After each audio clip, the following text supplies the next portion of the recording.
So now that the dough has been final proofing in the refrigerator for at least 1 day, now it's time to bake the bread, okay? So I bake the bread for 30 minutes at 450 degrees. And then, okay, so can you come here? Mm-hmm. So I use 2 Dutch ovens like this. This is what I bake the bread in, okay? They've been preheating in the oven at 450 degrees.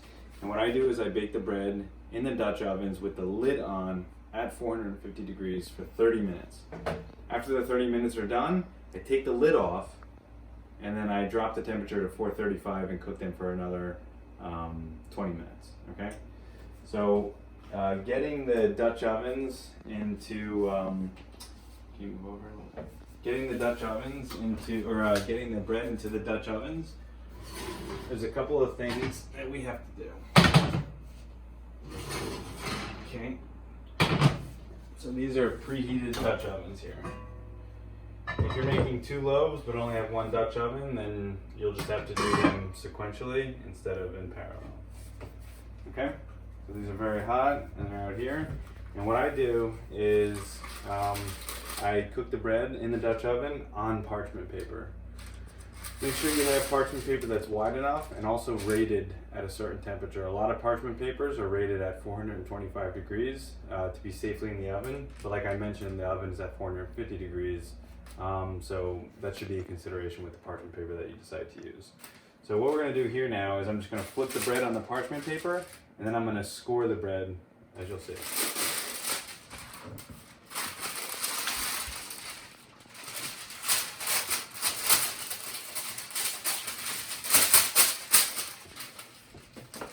Okay, so I just put the parchment paper on top, flip the bread. Sometimes it'll come out easy-ish, sometimes you might have to shake it a little bit, sometimes you might have to push your fingers into it a little bit, but if you used enough rice flour in there, hopefully it's a relatively non-stick,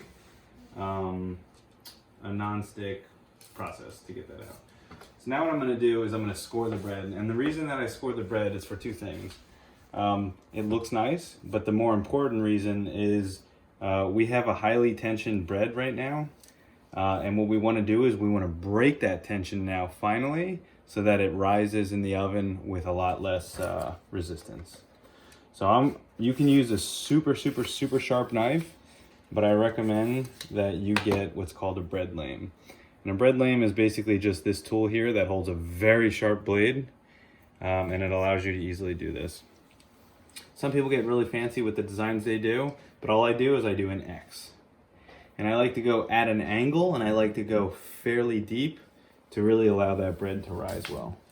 So this is a little bit of a feeling thing, but I'm just gonna start pushing in there. And you're gonna see as I start scoring the bread, it's gonna already start wanting to pull apart because of the lack of tension here.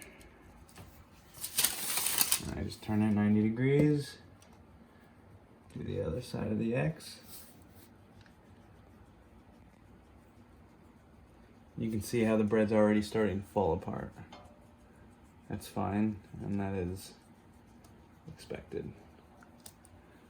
Okay, now this bread is scored, and I just lift it up, drop it in there. You don't have to go crazy here, but just make sure it's fairly centered in the Dutch oven.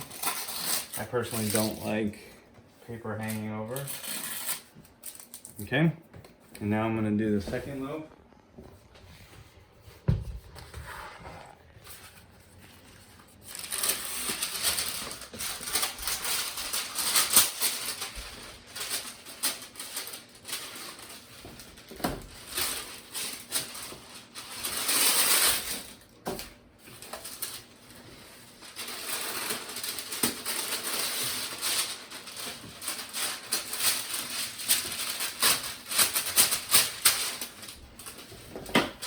Okay, same thing.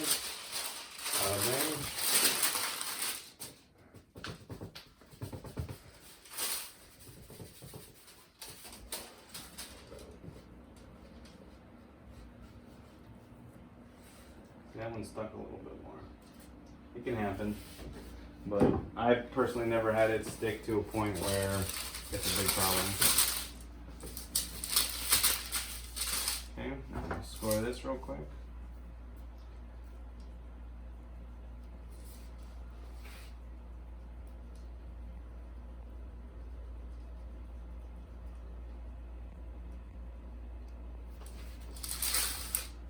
Boom.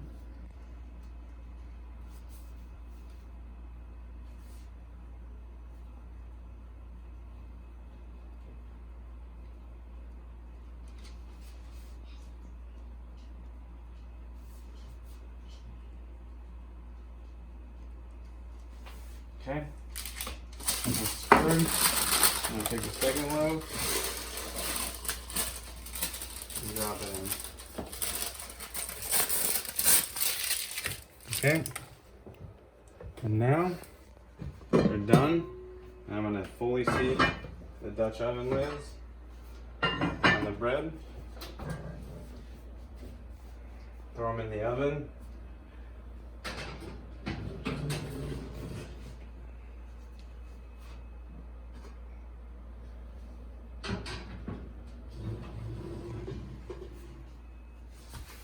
Good.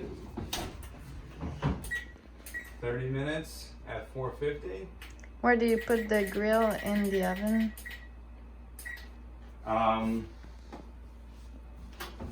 Pretty much right in the middle. I don't want to keep the oven open too much right now, but the grate can stay fairly in the middle of the oven. You don't want it too low, and you definitely don't want it too high because these Dutch ovens are fairly large. So 30 minutes now, and I'm not going to put in the video of taking the lid off, but after 30 minutes I take the lid off, drop the temperature to 435, and then cook it for another 20 minutes.